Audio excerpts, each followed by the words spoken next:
Welcome to another episode of the Go Flush Yourself podcast with Jared Kirk and Matt Milbauer.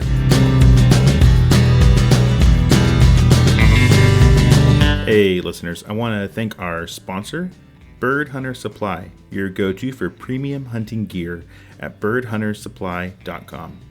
This family-owned business run by a husband and wife team from Idaho is driven by their love for bird hunting, dog training, and the great outdoors. For them, hunting is a treasured family tradition. Think crisp mornings in the field and the thrill of the chase and those irreplaceable moments with dogs, family, and friends. They've built Bird Hunter Supply to share that passion, curating high-quality gear to help you create your own lasting hunting memories with your crew. Whether you're a beginner or a seasoned hunter, Bird Hunter Supply has you covered with top-notch equipment from dog training tools to hunting apparel, backed by exceptional customer service to make your experience unforgettable. Best of all, they're deeply committed to preserving the wild spaces we love. When you shop at birdhuntersupply.com, you can choose at checkout to direct a percentage of your order to conservation powerhouses like Pheasants Forever, Ruffed Grouse Society, or Delta Waterfowl. Your purchase helps these groups protect vital habitats and sustain the wildlife that makes our sport possible, ensuring hunting traditions thrive for generations. Visit birdhuntersupply.com today, explore the carefully selected gear, and support a family-run business dedicated to both hunters and the outdoors. That's birdhuntersupply.com. Gear up, hunt with purpose, and help preserve the wild.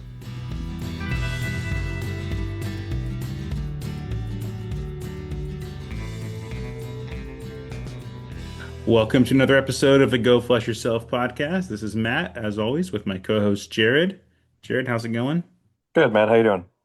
Oh, pretty good, pretty good. Can't complain that much. Um, yeah, so we haven't updated the listeners in a little bit and kind of what's going on. The season is in full swing now. Like for the next few days, like everything is pretty much open here in Washington State. Yeah. Um, we were on here talking about doves, I think, last, but what have you been doing? Like, how was quail for the listeners? I guess quail and partridge opened, and partridge is like checkered hunts opened early October. So, Jared, what'd you get after? I did. So I did go after quail, after taking the wrong day off. Um, That's right. so I took the wrong day off, so I couldn't go on the opener. And then I think I went, trying to think. Yeah, I did quail. Um, at the first spot I went to, like just nothing. I had gone there during dove season and flushed a whole bunch of quail, and this time nothing. The one notable thing I did run into was a moose, That's right. uh, which was surprising. I was not expecting to see a moose during my quail hunt. Moose are not super common around here. I'd Yeah, say for they'd the almost be newsworthy if they are down here, and they come in every once in a yeah, while, but not exactly. super often. Well, to kind of jump the gun, I saw a moose at the same place you did, Hmm. and at a different spot about what, 10 miles upriver from there ish. Yeah, Um, could have been the same moose, probably the same moose. one just kind of wandering around. Yeah. Um, Yeah. but It, weird to like yeah. continually spot the same one. And I took Yeah. a picture. It is for sure a moose, and the other one I have a video of. It Yeah. happened to be with a biologist, too, actually, and they were like, "What? A moose?" Yeah. I was the when I saw it, I was probably 30 yards away from it. Oh, you? I didn't Um, realize you were that close. yeah, I came up over a little hill, and because I saw like I saw some quaily habitat, so I was like, I'm gonna go down and around and kind of come up the hill at them. Well, I got up the hill and I saw black, and I'm like, that's not a deer, and I'm like, that's not a bear. And then it turned and I saw its antlers and I was like, oh, that's a moose. And Bones was like, what is that? Thankfully, I didn't go near it because I was sorely like, I did not feel great hanging out that close to a moose. But thankfully, it ran away. But yeah, that was not what I was expecting. But uh, Yeah, continuing the hunt. Yeah. Completely. I don't even think I think I flushed a quail the entire time I was out there. Um, Decided to hit up another spot kind of on a whim. On the way home, and ended up getting into like, and it's a small spot. It's not a huge spot. Um, but I ended up getting into like a multiple like covey flushes, which is cool. But I was also in like head high sagebrush, so shot opportunities were not great. I was able to snag one, um, and it was kind of cool. I felt like pretty good. I was like, all right, I know where this thing is at. I marked it pretty well, and I got there, and I'm like, I don't know where this thing is at. And then lo and Quail. behold, Bones comes out of nowhere with the quail in his mouth. That's And I was like, awesome. oh, that was awesome. I really liked that. It was fun. Um, I'm trying to think. After that, I don't think I was able to get out again until. Did I get out again? I don't think I did. Until Pheasant Opener. Right. Um, do you want me to go into the Pheasant Opener, or do you want to do your quail stuff first? I could talk my quail. We can keep it in chronological order. So, Okay. yeah, quail opened what, like something like October 8th or something like that. This is the fifth. 5th, whatever that Saturday was. The first Saturday of October.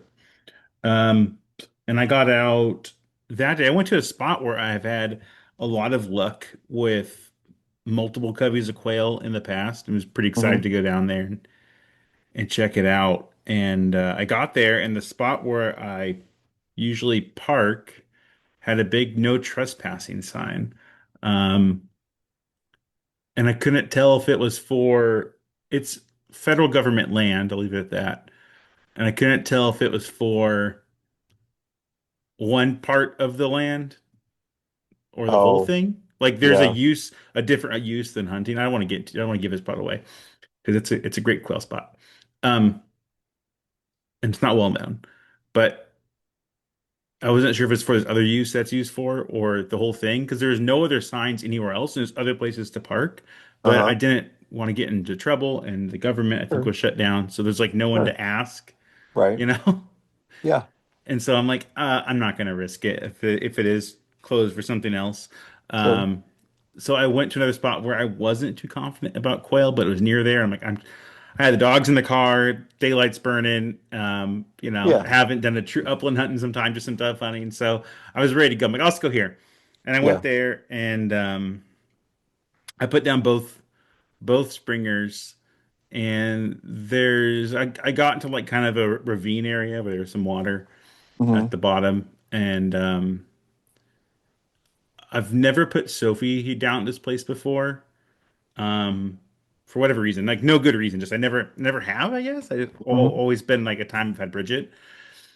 And hunting there with labs in the past and other things, I've always tried to get a dog to go down to this ravine because it's like some of the edges are too steep for me to really get down there effectively and to like Sure. I don't think I get a shot off, right? Right. And I'd probably stand in the water. And I'm always like, there's got to be pheasants in there. Like there has to be, right? Right. And pheasant season's not open, but I had her, and I'm like, well, there could be a covey of quail. I could pop one of them, and Yeah. immediately Sophie goes right down in there because she loves just getting. She sees something thick and nasty, she just wants to get inside of it. Like Yep. she just wants to burrow into the blackberry bushes, like whatever it is. I was like, that's like her favorite thing. Yeah. And so she goes right down there, and Bridge is stand by me, kind of like, why? Like kind of looking almost confused. Like, what are we doing here? Why would Right. someone go down there? And as soon as she goes down there, she popped up two hen pheasants, which obviously can't shoot those during pheasant season. It's not even pheasant season, but still cool to see hens. I always think it's cool Yeah. to see hens. Yeah. Um, means the habitat's doing well and hopefully the population's doing well. No rooster, it probably ran or something, I imagine. Sure. But I bet it was down there. And no, more importantly, no quail. So we hiked there for a while and no signs of quail, no other pheasant flushes. And so I left there and I drove for like it didn't I was thinking like, oh, yeah, I think you know the places I'm talking about, Jared. But Hmm. like the place I wanted to go next, I was like, it's not that far. Like I'm on the same like I'm not going back into town to get to it. But it took like Right. an hour to get to my other spot. Gotcha. and went where we went hunting last year. Oh, okay. Uh, yeah, and think I've seen quail there, obviously, and Yeah. hunts are open, so I guess it's great. And I went there, and in the dust in the ground, and for those not familiar with the area, our soil is very dusty, so like any kind of dirt road or any kind of bare ground, just like dust that you can very, very fine sand that if a quail steps in it, you're going to see that footprint there, right? Um, and I saw little footprints like that everywhere, and it looked like quail. I'm like, oh, this is great. And I just put Bridget down because she sticks closer to me, especially with Huns. Sophie likes to range out when she gets on them and pushes them, and all of a sudden they're flushing 200 yards away. Right. Something we worked on, which I'll get into later. Um, but yeah, so we went there and nothing. I had nothing flush. The cover where I thought Huns would be, and it's part of the land I don't think you've been to yet, Jared, but the cover Mm-hmm. where I thought Huns would be, where I had seen them in the past, um, it was a little thicker and a little taller than in the past. Okay. To where it was cover that looked like cover that Huns would be uncomfortable in, if that Okay, makes sense. Because gotcha. they like that low cover they can see over, right? Sure. And I'm hitting places where I think, okay, there could be a cover here, and like nothing, nothing, nothing. I'm like, like this sucks. I was really hoping just to get something like at least shoot at something because I brought out my new gun that day, my Oh, that's right. Satori. And so it Yeah. was my first hunt with the new gun. I hadn't shot it yet. I'm like, my first shot's gonna be at a bird. Cool. Like this is fun. And nothing. So we hiked for a while. One thing I did notice is in that particular area, I noticed that there is some livestock um, uh, ranging there in Mm-hmm. previous years, or at least last year, and I didn't see that this year. So I think they might have helped keep that grass lower in that particular area I was trying to go at, and and it was taller right now because for whatever reason the cattle weren't there. I did was speaking later to the aforementioned biologist when we talked about the moose sightings, Mm-hmm. and he heard from someone that at that particular spot there was a ton of Hun coveys there. Mm-hmm. So it might be on the other part where you and I have been in the past. I have not checked that part yet. So Oh, gotcha. that was promising though that hey, someone had some luck. Maybe it was just a bad day, bad timing, whatever. Yeah. It was kind of getting to the middle of the day. I don't know how much that's going to matter, but It's been pretty hot too. it was warm at that time. It's cooled off since, but it was Hmm. really pretty dang warm that day. And Yeah. I didn't want to be out so long with the dogs. It was that kind of warm, you know. Yeah. So let's see, Jerry, where are we at in our timeline here? We have quail But open. Did you get after any other quail or anything after no, that? Or I guess you I set out don't. till pheasant. Yeah, I think I didn't wasn't able to get out till pheasant. So, Okay. Um, uh, yeah. I can talk about the day before pheasant opener. If you want to. Okay. So in our Pheasants Forever chapter, one of the active members that's there a lot and super helpful works for the state, and our state has a pheasant release program where they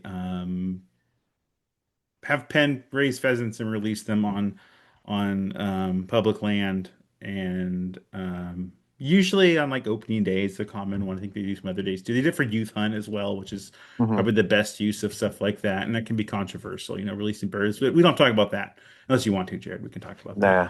But they've asked some chapter members in the past to kind of help with that, and this time they asked me, and I got to go help release that. So met up with them and hauled out some penned pheasants and got to release them. I can tell you, and like anyone listening could probably relate to this. Just releasing like rooster after rooster and watching them cackle and fly away. I've never done cocaine, but that must be what it feels like. It was just like I could do this for the rest of my life and never stop just releasing birds. Like it never got old. And one of the guys there was like, "This never gets old. It never gets old."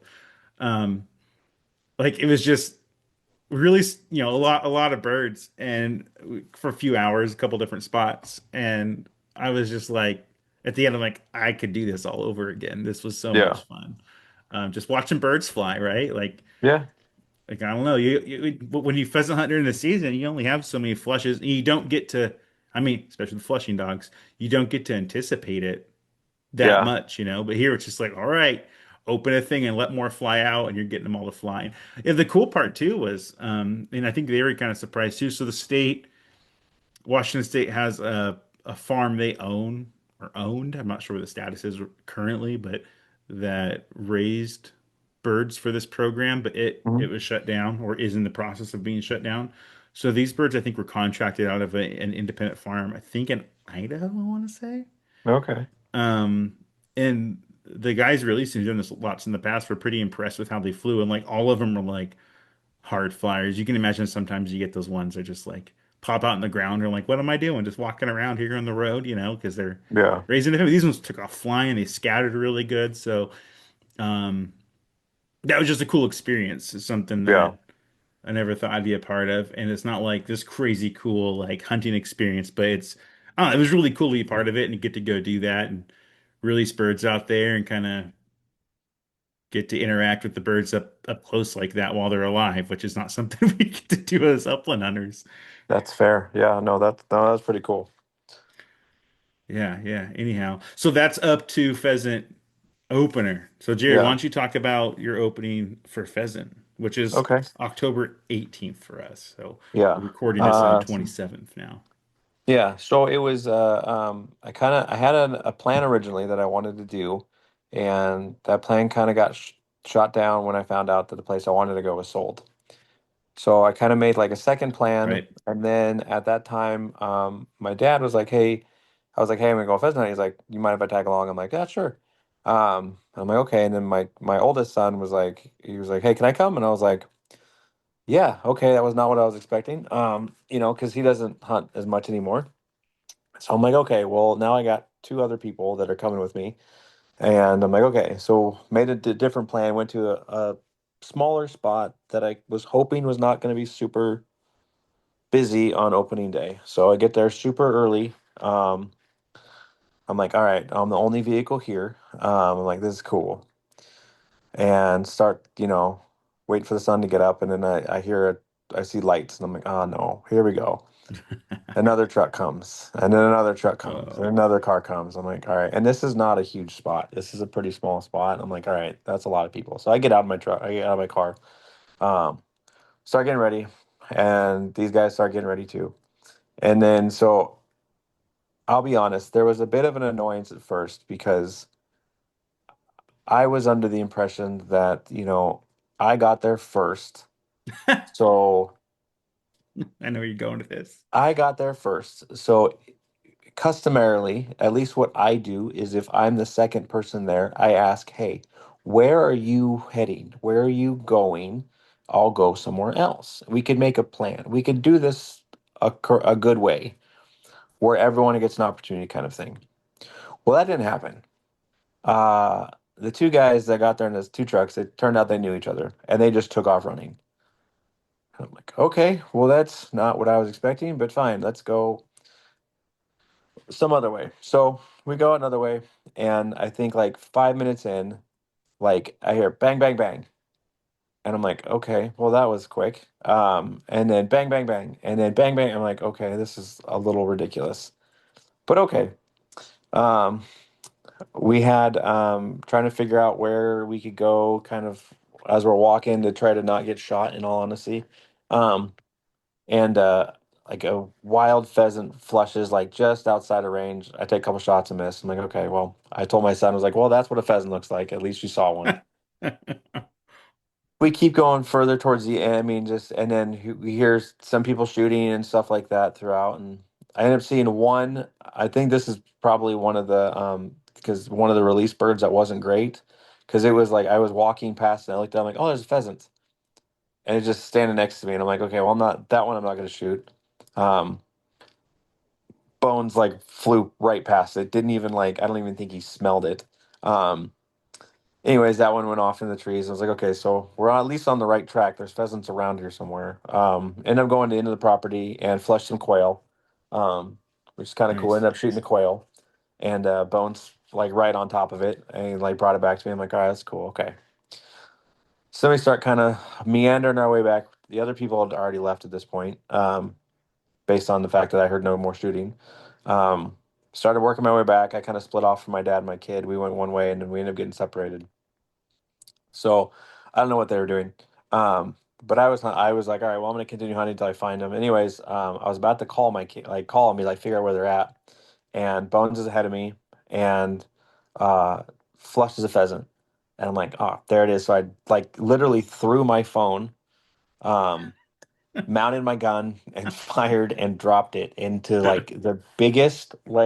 the biggest Russian olive tree I could find, apparently. And I'm like, there's no way. And so I ran over there to go try to get it, and like Bones like just launched himself into this bush trying to get it, and I'm like, there's no way. I can't like like when you hit a bird and you just like that bird's dead.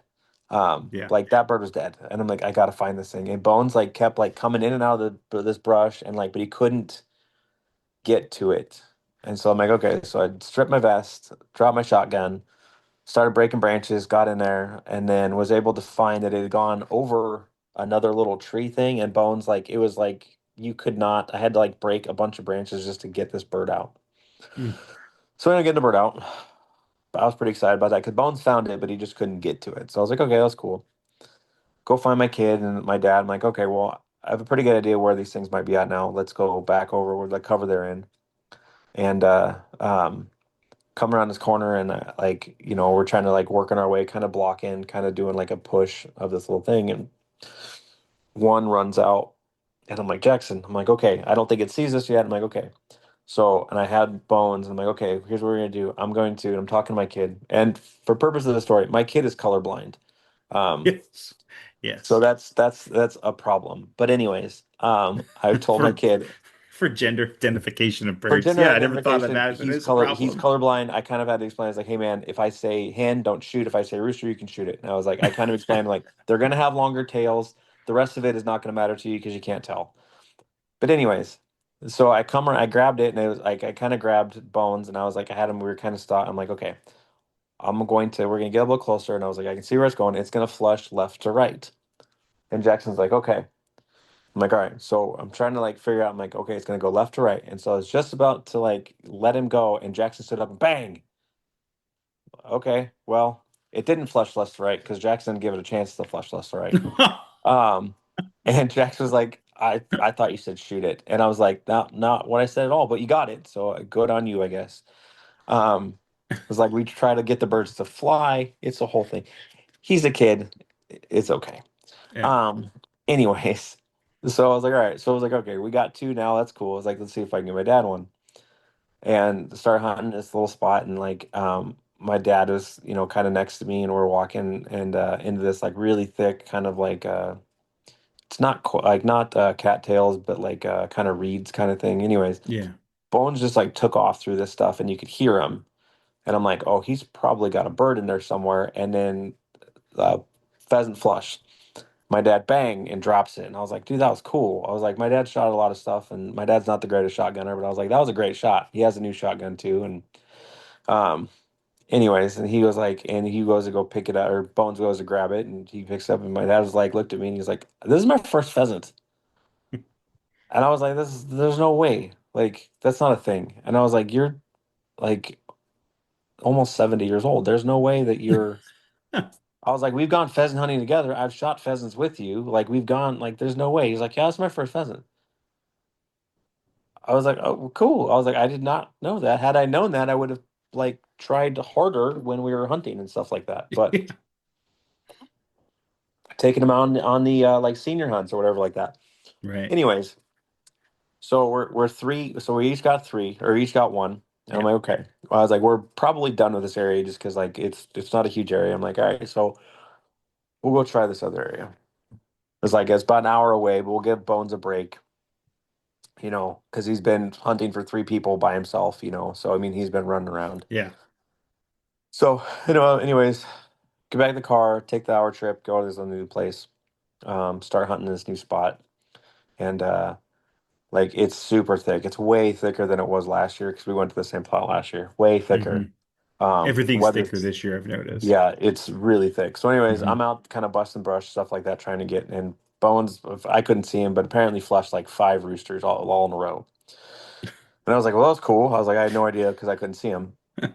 Anyways, another one flushes out. I take a shot at it, and then my dad like just drops this thing, and I was like, okay, where did that come from? Like, He's a I've been hunting with shotgunner him for a now. long time, and I was like, where did that come from? I mean, this was it was a good shot. Like, it went far. Like, that was a good shot. I'm like, okay, well, now you're two. End up getting that one.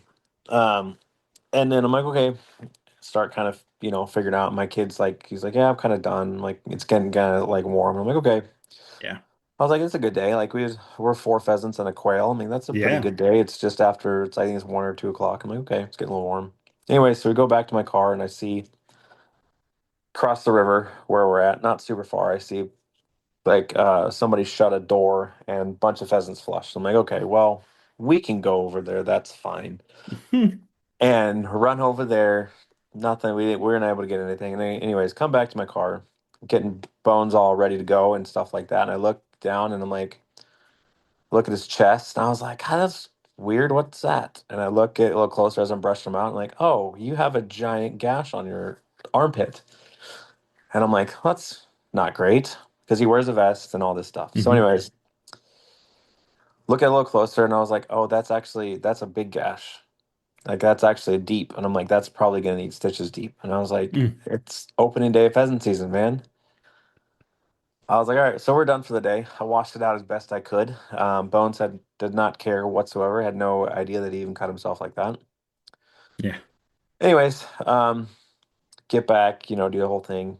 Uh, we'll continue, and then we'll go into your stuff. Ended up having to take him to the vet and get a bunch of stitches. Um, and then they told me, hey, he's probably out for the next 2 weeks. Okay. It's a good thing I didn't have a bunch of time off that I had already scheduled to go hunting. So Ugh. that's fine. Anyways, I was like, okay, that's fine. He needs to get good. We'll be fine. That's not a huge deal. A day or two later, where he had not cared one bit about the stitches whatsoever. The day or two later, I come back home. He'd been in the kennel for like 5 minutes after I had to go pick my kids up. Came back and he'd ripped all the stitches out. Mm. So then I had to go back to the vet, and this time I got a different vet, same place but a different vet, and it turns out she's a hunter or she's a hunter or she at least knows bird dogs because she has a Springer too. Oh, you have to Um, share that vet name with me once you're I there. will. Yeah. And she was like, I stapled him a bunch. Um, and she was like, the timeline should not be different. You're still gonna have to we'll just come back in on I come in on this Friday, Okay. to get evaluation to see where we're going. If it's good, we're going out that weekend. Sweet. But no, it was good. It had good parts. The pheasants. I mean, because Bones put up a lot of pheasants. That like Hmm. it was, and they were all like within range outside the ones that I couldn't see, but that's not his fault. But they're all. I Right. mean, he was right on top of them when like the bird went down. Like he was doing really well. He's staying in range. Been working with him on range a lot this year. Um, but yeah, it's he was showing a lot of good promise this time. Super excited to be in the woods and stuff like that. And I will say after the whole hunting thing with my dad, he was like, this bird dog thing's kind of cool. Uh, kind of liked it. And I was like, yeah, it kind of makes sense. And he was like, yeah, he's how much was Bones? And I told him, and he was like, okay. And I was like, all right, well, let's Oh see what we can man. do. And I was like, all Oh right, well. man. But yeah, no, it was a good opening day, but then it kind of sucked at the end. But that's all right. Yeah, that does suck. I remember you texted me. We were kind of texting throughout the day, just kind of updating each other a little bit, but we're Yeah, playing mostly hunting. And I remember one point you were like, "This place is full of people." But you texted out Bones was like just a gut punch, like on yeah, opening day, might need stitches, did need stitches. It sucks, yeah, but luckily, yeah, hopefully, if you can get back and by this weekend, that'll be great. And if not, definitely, the next week, I yeah, imagine would be not the worst, but yeah. yeah. So cool. So opening day, I went out just with my dad and I brought both Springers, and my dad brought his lab, which is like in between the ages of my Springers. So I think she's See, Bridget's 3, Sophie's 4. She must be 3.5 or so. So three younger dogs, which is nice, right? Like Hmm. kind of good age dogs for what we're doing. And we Yeah. went and yeah, Jared, to your point, etiquette around, getting to a spot first. That is how it should go, but opening day at certain popular places, that's not that's not it. Yeah. It's just like war, man. It's crazy. But It then like is. the next weekend, it's usually kind of down to like no one's out anymore. It's just it's always that Yeah. opening day. Anyhow, yeah, we went to a spot very, very, very busy. We got there a half hour before shooting time, and we were not the first ones there. Much bigger chunk of land than what you were on, Jared. Hmm. But having done this with my dad for a long time on opening day, um, we knew the routine, and we were out of the truck ready to go. I was also carrying my new Satori again. Nice. Another day with it, still no birds with it. And I'm seeing all these hunters and I'm like I get nervous. Everyone's gearing up. This guy parks next to us in like his work car. Hmm. And I guess it doesn't really matter if it's his work car, but it's just like it kind of told me like a works like sedan. Like and he got Gotcha. out Yeah. and he just really unsure about everything. Like really not sure how to load his gun. Like it might be his first time out. Any other day, any other time would have been like, "Hey, my name's Matt. I just how long you been pheasant hunting for? If you Yeah. need help, help them. Like, hey, come with us." Yeah. Um, but opening day, no, it's war, right? It's survival of the fittest. And this guy's talking and he's like finally gets his pump loaded, right? Oh God, I said pump Hmm. again. You did. And the way you said it again, it's fine.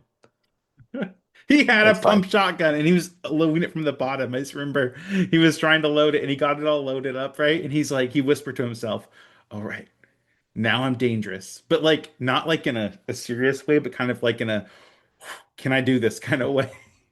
And he That let his lab out the back and the lab just took off. I'm just like, that's oh, this poor guy. I wish it were any other day. Like, I hope I run into this guy another day that's not the chaos that is opening day. Because if he has that interest in it and wanting to get hmm. out there and like, you know what I mean? Like, Yeah. has a dog, has a gun, and just wants to go do this thing. Like, I want to help him, but opening day is a different animal. Anyhow, like, and there's just people everywhere. F just like Yeah. it's craziness, right? And so my dad's and I are like, let's get out there and kind of wait kind of on before we get into the field. It's kind of a hike Yeah. out to the spot before you really get into the field. And which is what we do every when we come to, big places like this on opening day. Yeah. So like we know the routine. And I last second I have Sophie and Bridge with their vests on, Garmin collars on, ready to go. And I think, do I want to be managing two dogs with this kind of chaos? And I know which one I trust more. It's Yeah. Bridget. So I put Sophie back in her crate and shut the truck up, and I just felt so bad because like I brought her Yeah. out, put her vest on, ready to go, and then put her back in there. Yeah. But in the end, I wish I had her out there because once we kind of got out, we didn't see another hunter for a long time. The land's big enough. Um, so we get out and we're passing. So hunters like lined up. And we're passing them and hey, hey, hey, just, little nods and stuff. People with headlamps on, all waiting. Dogs, everyone's dogs going nuts, Yeah. and past one guy that we knew. We're like, hey, hey, said hi to him and goes, hey, the guy up in front of you is a jerk. He said this to me. It's like I hate opening day for this, but Yeah. whatever. And so we kind of get to a spot where there's no one, and by that time it's shooting time, and we just start walking into a field, and I'm like, let's just go. No one's going over here. Let's just go over here. And we do, and two roosters flush in pretty quick succession. Um, I think I was the only one with the shot, I think, and I missed twice with my new Satori. And I'm like, oh, and it was a gimme shot. Right. I should have had two birds right then. Like average me would have at least had one, probably two. Like because they're both easy shots, but I shot twice at one bird and missed twice. I was just like, oh, okay, okay. And keep in mind during dove season, which I brought up, I think a few podcasts ago, Uh, I missed seven doves with my CZ. yeah. So I'm starting to get in my head a little bit.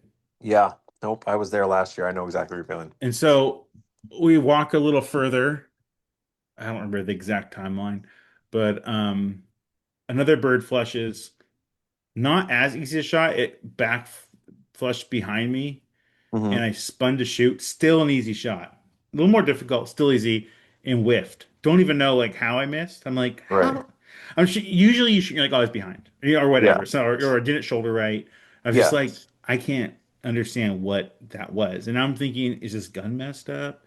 Are my shells messed up? Like I just bought these shells, same brand and everything I've using forever, but a new box, right? And I'm Gotcha. like, what is going on? Is it the chokes? Is it me? What is this? Right. Um, Yeah. then my dad drops one. So like, all right, we're on the board, right? And we're kind of still hunting. And What did your dad shoot his with? he has, my Stoger M3000. He has the same one in black. Oh, okay. So I thought your dad was still running a pump gun, so that's what I was asking. he has his Remington 870 Master, which is just a beautiful gun. Um, that yeah, he's only been hunting with that semi-auto for a while, but yeah. Um, Anyhow, so we are just out hunting, right? We're trying to avoid people, and we get far enough away to where there's no more people. Like we can't see anyone anymore.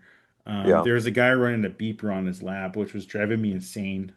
Nothing against, okay, maybe something against beepers, but if you run one, it's fine. It's all preference, right? Like Yeah. everyone's got their thing and how they want to keep their dog safe, know where their dog is, all that stuff. But I could hear it from so far away. And when I could hear it, and I'm like, that guy's around. Then I saw him like really far away, and I'm like, they're way over there. How do I hear that beeper from here? Like, how is he walking around with that beeper that loud? And it was like on his lab, and his lab was hunting close really well. Like nothing. It's not like he Yeah. had some pointing dog that he was trying to keep track. Anyhow, it was weird, but I could hear that throughout the hunt. We hear the beep, and we're like, that guy is within like 500 yards right now. Yeah. Um, I think I whiffed three birds. Four, if you include one I took on a long shot that I probably shouldn't have taken, but at that point I'm like, I need to hit something. I was starting to Yeah. get into that mindset of like, Yeah. what's wrong with me? Yeah. Um, and then I finally hit one. Ended up getting three, and my dad had three. Well, we got one dad ended up getting three, but on his last one, oh, I saw that moose, which I said earlier, again out there, not as close as you. He was probably a couple hundred yards away from me. Um, Nice. but like I got a picture in person, like there's no doubt that was a moose. It was Yeah. moving and walking. Like, oh my God, it was yeah, it was weird to see. And for folks who are like, you're in Washington, there's moose up there, but not where we're at, and not for hundreds Yeah. of miles. Um, Definitely weird to see. He's definitely lost. Well, yeah. I mean, we're effectively in the high desert. Right, exactly. Like he Like, must have followed a river to us or something. I don't yeah. know. Anyhow, we're at a point where I have three birds and my gun's now unloaded. I did shoot at some quail um, that we flushed, but I missed, and it wasn't one I felt bad about because it was a difficult, Yeah. quick shot in quail. So I was just like, I would have missed that nine times out of ten, if not nine times out of 100. So I was like, I was dropping birds. I was feeling good. I'm like, all right, this is good. And the last one I shot was kind of a longer shot, and it felt like really good. And I'm like, Mhm. I'm gonna unload my gun, break it open my shoulder, and carry it back. And my dad needs one more. Like, I'm not gonna. If quail get up, they can get up. If they see a dove, it can live. Like, Yeah. I feel good right now from the mindset I felt earlier that morning. Like, I'm just gonna Yeah. walk out with this. I have three pheasants in my pouch. Like, this is awesome. Yeah. As we're walking, and so Bridget in my dad's lab, who's also kind of a petite, not also, but Bridget's small, but kind of a petite lab. Maybe she's 45 pounds or so. I mean, Okay. pretty Yeah. athletic build, and Yeah. she has a great nose. And well, Bridget flushed a rooster, and it would be my dad's third, and it was like in slow motion. 'Cause I really, at that point, you want to limit out. Like if everyone Yeah. has one, you're like, this is cool. It's like when your dad got to two, if Bones hadn't gotten hurt, like you want to get him to his limit. But Yeah. it's like this thing, if you have one, you're satisfied. Two, you're like, I just need one more. Yeah. Like even though two should be better than one, it feels like you're lacking. Yeah. But one feels good. I don't know. Anyhow, we Yeah. really want to get that last one, obviously. And he dropped it, but then it fell kind of like your situation into like this thick Russian olive that was surrounded by like blackberry bush. Like it was awful. And he was like, crap, I shouldn't have shot that. It fell in there. And I'm like, we're gonna get this. We're gonna get it. I don't care if to cut a hole in this bush. We're gonna get in there and we're gonna get Yeah. it. And I'm like, I will crawl in there. And I'm trying to send a dog in, like, Bridget, go get it. And she's like, can't. She's putting her head in, like, I don't know how to get in there. And out of nowhere, my dad's lab just barrels in, just goes right, puts her head down, gets in there. And she's a black lab, so we can't see her. It's shadowy in there, it's dark. And we can't see her. We hear some rustling and movement. And she's in there for like over a minute, just seemingly not that far from us, Hmm. like 5 yards, but we can't Yeah. see her. And all of a sudden, she comes out, army crawling out, like on her elbows or whatever, That's awesome. dog, with a rooster in her mouth and brings her right to my dad. It was like one of the coolest retrieves I've ever seen. That's cool. When we were done, my dad was like, "Why didn't we record that?" I'm like, "Oh my God, we were just standing there waiting. I could have got my phone out and had that on video, but it's one of the things I'll never forget. I can vision that in my mind, and That's cool. that's one I'll go to my deathbed with someday with no remembering that retrieve. It was that cool to seeing her like some of the thickest stuff just crawl out of there with a big old rooster in their mouth. It Yeah, was that's really that's cool pretty cool. for the last bird of the day too. So we both unloaded kind of ceremoniously, and we had a couple-mile walk out of there, and with our guns unloaded and packs full, felt really, really, really good. And I'll hunt with your dad. It's a good. It's a good even if we didn't eat anything would have been. You put you out with your dad and your son, and Yeah. it's good getting out with family. So even if we had nothing, it would have been great. But not gonna lie, it felt good getting some birds, especially after missing three or so of them. Might have been more than three, I can't recall. There's a bunch I kept whiffing on and getting really in my head, Yeah. and trying really hard to not think about it. Um, but it's hard not to. Yeah. That was my opener. And then that night we had an event, right, Jared? Yep. Yeah, The so was it the Pine Night? so we had our Pheasants Forever chapter. We did it's our first, I'm gonna say annual because I think we'll do it again next year because it was Hmm. fun. Yeah.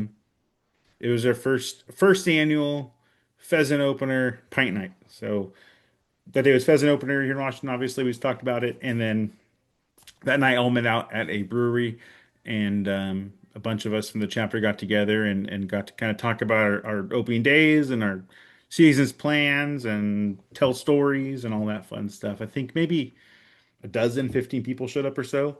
Yeah. It I was good guess though.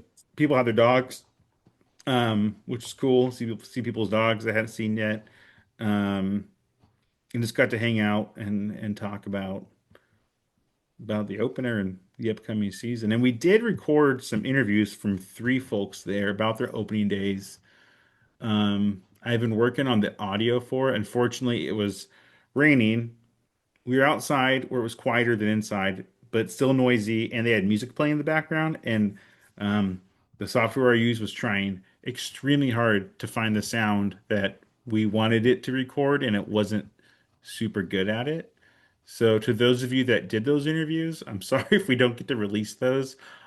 I may tack it at the end of this podcast you're listening to right now. So you might hear it soon. You might not. If I It depends on how good they sound. If they sound so bad that you can't understand it, or it's super and I'm not going to, maybe those folks will have to get on the show another time to come talk about their dogs or whatever. But I think Yeah. we got about five minutes with each of them or so. I would say 5, 10 minutes with each of them.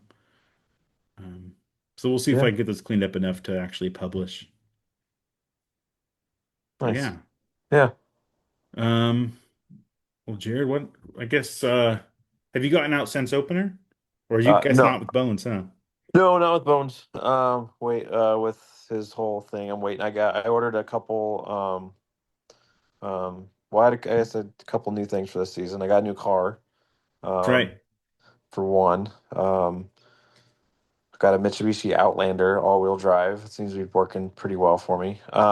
Sweet. But no, I ordered some stuff for Bones. I ordered him a new, um, it's like it's not a vest, but it's like I don't even know what you call it. It's a shirt, basically, I guess, for lack of a better term. Yeah. It's like a Cordura shirt, but it's got like some. I haven't got it yet. I think it comes in on Wednesday. But basically, it kind of covers down to about. It kind of covers his armpit area better, and Yep. then a little bit, and probably about 2 or 3 inches down his legs, his front legs. It's like a half shirt, I guess. Um, I got that just because I wanted him to have because the way well, you've seen him, he barrels through things. Yeah. Not much stops him. No. And I think he's still I don't think he knows that like he cut himself because he looks at it every once in a while, but like it doesn't affect him. He's still running around jumping off of things, much to my horror, because I'm waiting for him to pull one of them out again. Oh um God. but it so I got that just to kind of maybe help or alleviate some stuff. I don't know. We'll see if it actually works or not, but that comes Wednesday. But yeah, my plan is hopefully I get to go out this weekend. And then if not, I got a couple more days. I got next weekend off too. So I'm gonna try to hit it hard. I got some places I really want to try and go.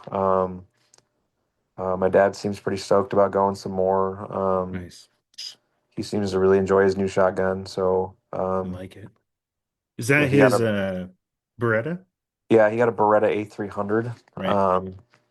It's a pretty nice shotgun. It's for semi-auto. It's a pretty nice shotgun. I'm not gonna lie. I've shot it a couple times. It's pretty It's nice. gas, right? Yeah, it's gas. It's pretty nice. He got his is all camoed. Nice. But they do make a wood one, and I was like, that looks pretty good. I've Um, seen it too. It does look nice. does look pretty nice. Yeah. But no, I'm gonna try to get after a little more. I didn't even get a chance to take either of my 1148 out this year, um, or my Remington 31. So I'm gonna try and get those out this year. But yeah, I got some couple places I want to try. It looks pretty decent for pheasants and stuff like that, and see what we can get after, and hopefully go for some huns and stuff too. Yeah, I got a long list of things and places and species I want to go after this year, and I'm not going to get to them all, but yeah, I'm excited to get to a bunch of them. Yeah, I went out again too another time this last weekend with my brother and dad and nephew.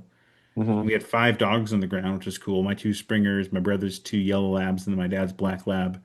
And we flushed a good amount of hens, which once again was awesome to see. Hmm. But only one rooster. I say only one rooster, which is great. Yeah. And my brother flushed it. One of his labs flushed it, and he got it. It was a nice big bird. Probably this year's bird, looking at the spurs, but Hmm. like 21-inch tail feathers. That's that's So pretty solid. yeah, we got some pictures of that bird. It was pretty solid. It was a nice looking bird. A good walk. We had a lot of rain this weekend here, which is not abnormal for October, but we don't get a lot of rain, period. So Yeah. kind of sucks that we were able to sneak that in before the rain really hit. But the driving home was just all rain, downpour almost. So Yeah. snuck that hunt in. Um, yeah, it was nice having all the dogs. It was just cool to watch them all work and um, one would get birdie, the rest would go over, then they're all birdie and they're I think there's a lot more roosters that were escaping via the run. So Yeah. with all the hens we flushed, they were out there. So I need to hit that spot up again and see if we can get some of them. But it was a lot of fun. Yeah, no, it's I'm excited for the season. I'm excited to get Bones back into it and stuff like that. He's shown a lot of promise this year just from the little bit we've actually been able to go out. Yeah. He's a lot more controlled as much as he can be controlled, but um seems to be more like kind of in it. A little more like he knows not exactly what he's doing, but he has a better idea of what he's doing. Yeah. So Yeah. yeah, I'm pretty excited about it. So Very nice. Well, yeah. great. Well, do you have anything else for this episode, Jared? No, I think we missed. I I don't don't think think so. so. Yeah. We kind of covered we just kind of update the how the season started for us and where it's going, but we have more on the way. I think I have a couple potential interviews I need to follow up with. And then I have another history of episode in the cusp, which might come out here in a week or two, maybe. Um, yeah, and if any feedback from anyone is much appreciated. But I just want to thank all the patrons we have on Patreon for being subscribers and helping out the show. And also anyone out there buying merchandise. We've seen some merchandise in the wild, which is cool. But there's a link in the podcast description if you're interested in picking up a sticker or hat or something.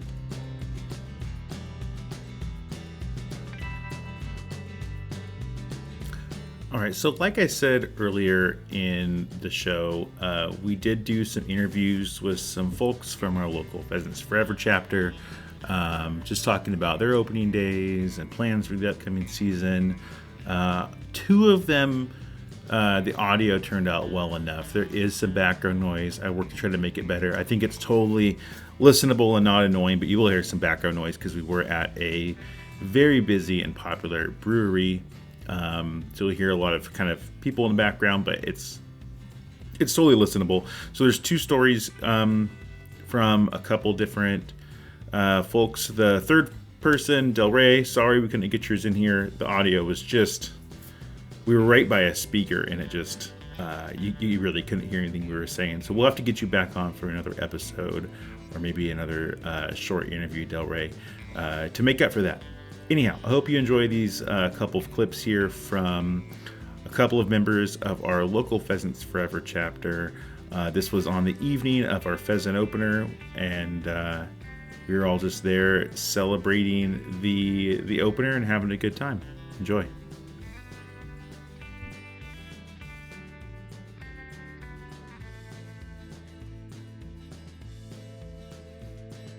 All right, we're here with Gabe. Gabe, why don't you tell us about yourself and how your pheasant opener went? Yeah, pheasant opener went pretty well. I'm from Tri-Cities, Washington area, or at least I have been for the past 10 years or so. I've got 2 German short-hair pointers. Went out today, met up with a buddy of mine that I've been hunting with for about 4 or 5 years. We met up at some public land that's within an hour radius of Tri-Cities. Went on a walk together over my two GSPs. We saw probably 5 roosters at that first spot, and I think we got up 3 hens. Good. Only managed to get one of the roosters that was within shooting distance.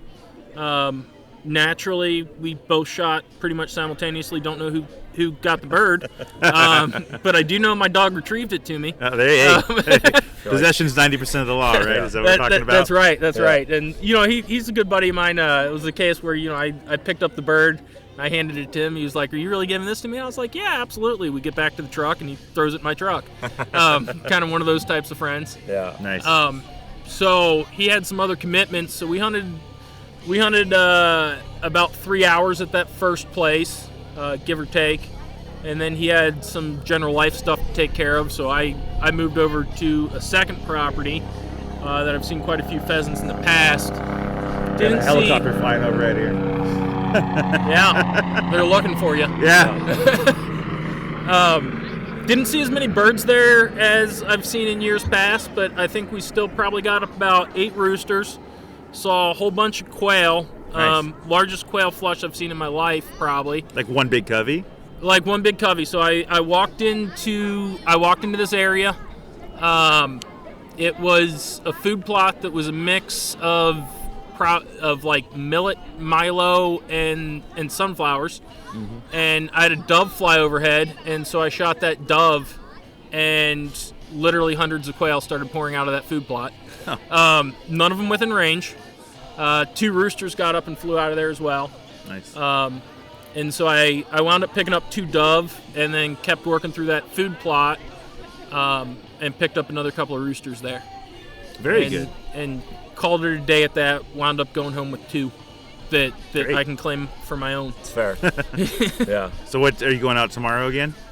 Probably not. Tomorrow's probably going to be general life stuff. Yeah. Forecast here locally is supposed to be 25 to 35 mile an hour winds. Yeah. With gusts up to 60 or something like that. So Yep. I'm gonna try and take care of some life stuff tomorrow, and probably be out with dogs with a little more energy next Friday. Very nice. Gonna take the day off work next Friday and try and get 2 days in on next weekend. Nice. Very good. Any big plans this season at all, or are you hunting around locally here? I'll definitely be hunting around locally. It's kind of one of those we'll see type situations for big plans. I'm originally from Missouri, been living in Tri-Cities for the past 10 years. This summer, my uncle, who's still in Missouri, called me up and convinced me to go on a sage grouse hunt in Montana. And you have to buy a year license to hunt the sage grouse there. We're only about 5 hours away from Montana. And I feel like this license is kind of burning a hole in my pocket. Yeah, you guys have to. So, yeah. It's financially irresponsible not to. Yeah, I mean, I'll probably burn more in gas than that license costs. Yeah. We don't talk about that. Yeah, it'd be financially irresponsible not to throw good money after good money. Exactly, yeah, right. Gas prices don't count. Yeah. No. Well, plus gas is only like $3 a gallon in Montana. It's so cheaper. Yeah. It's a Go net flip positive. over there and you're saving money. It's a net Yeah. positive. It's over. Yeah, so that first hunt, the sage grouse hunt, was probably a 12 or 13 hour drive. If I pop back over to Montana, it would be the western portion that's 4 to 5 hours away from us. So potentially do that. I'm also probably going to try and go hunt the southeastern corner of Washington as well. Both of my short hairs are only 4 years old. Lived here for 10 years, but I haven't really hunted proper eastern Washington, as in closer to the Idaho border. Sure. And so Right. I want to use up some of my vacation days to explore that area, see some new places. Yeah, Yeah, that's what they're there for. yeah. Yeah, Well, Gabe, thanks for coming on. We appreciate it. absolutely. And, have a good rest of your season. You as well.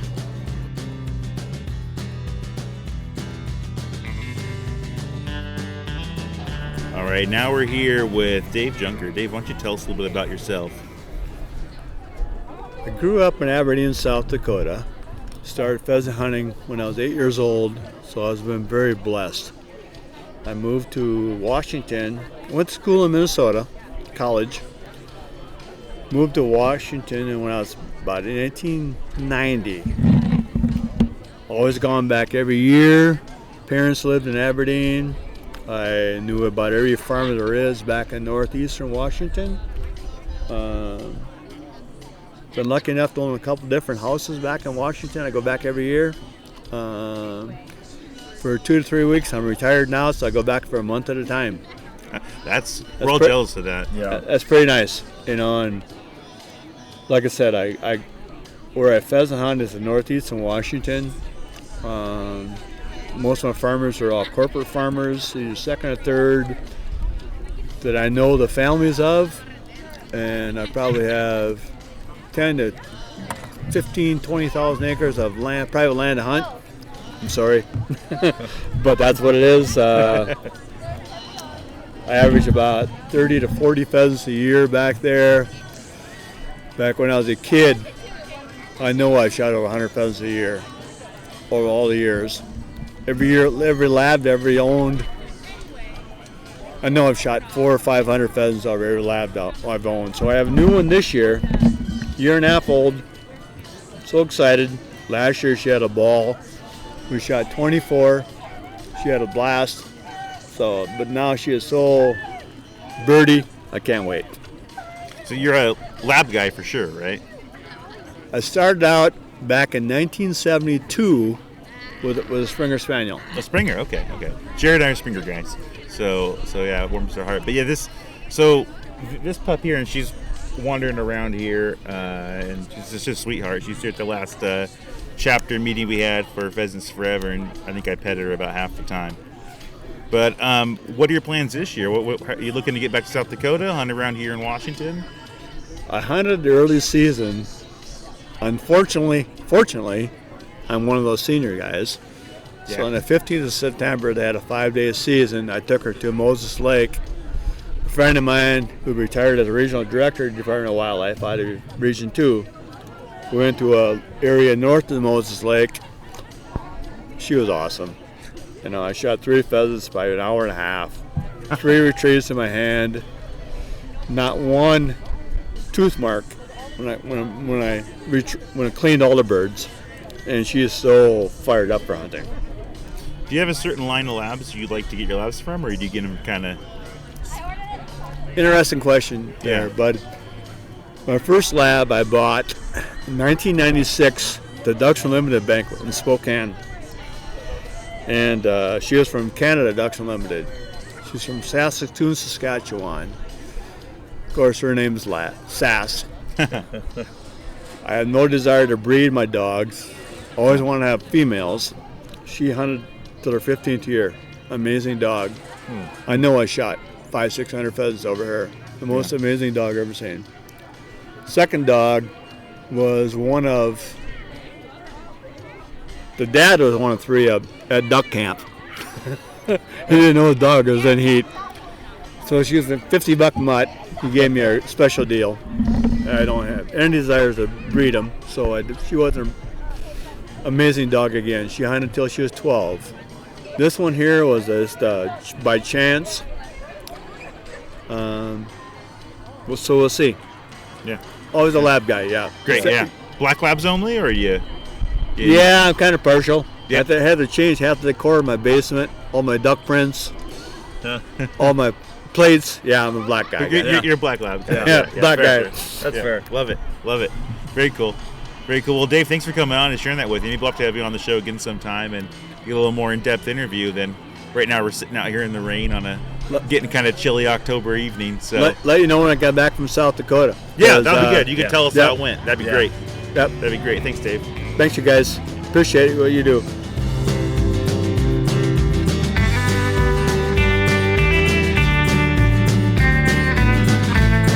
Thanks for listening to the Go Flush Yourself podcast. You can continue the conversation on our Discord server. The link is in the podcast description. You can also follow along with Matt and Jared on Instagram and Facebook. If you want to support the podcast, you can subscribe to the Go Flush Yourself on Patreon for the easy monthly cost of only $2. You can also check out our shop and pick up a Go Flush Yourself sticker, shirt, or other merchandise. All links are in the podcast description.